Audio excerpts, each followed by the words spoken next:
छत्रपती शिवाजी महाराज की आदरणीय दादांचं या ठिकाणी मी मनापासून आभार व्यक्त करतो.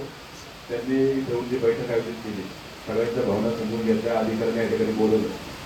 दादांनी मला सांगितलंय त्यांनी जे मला सांगितलं ते त्यांनी माईकमध्ये सांगितलं की सगळा ड्राफ्ट बनवून ते जिल्हाधिकाऱ्यांकडे पाठवणार आहे.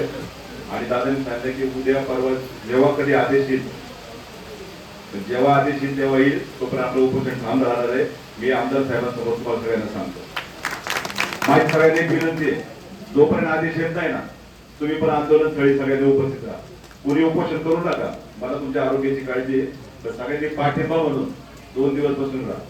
आपल्या ही भविष्याची लढाई 167 हेक्टर नाही, 1 इंच ते आदरणीय द्यायची नाही. आपले 1 इंच आपण सगळे शिवजन्मभूमीचे मावळे.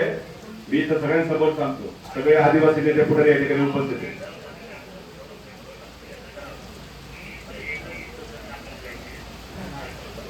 दादांनी या गोष्टीसाठी पुढाकार घेतलाय. त्यांनी मला सांगितलंय की मला फक्त 2 दिवसाची त्या ठिकाणी मला कालावधी आहे. दादा 2 दिवस नाही, अजून तुम्हाला 8 दिवस देतो. 8 दिवस माझी बसण्याची तयारी आहे लोकांसाठी. पण दादा आपल्याला काही जरी झालं, तर आपला आदेश आणायचा आणि तो विश्वास आम्ही सगळेजण तुमच्याकडे आता पाहतोय. मी मगाशी उल्लेख केला, किल्ले शिवनेरी शिलेदार म्हणून तुमची दादा ओळख आहे की आपल्याला जपायची. तुम्ही जपा.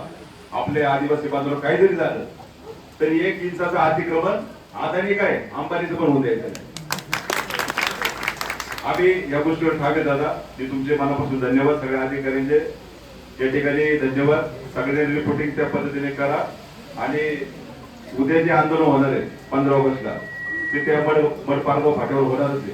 जोपर्यंत आदेश येत नाही तोपर्यंत आपला लढा सुरूच राहणार आहे. एवढी मी आणि सांगतो. धन्यवाद.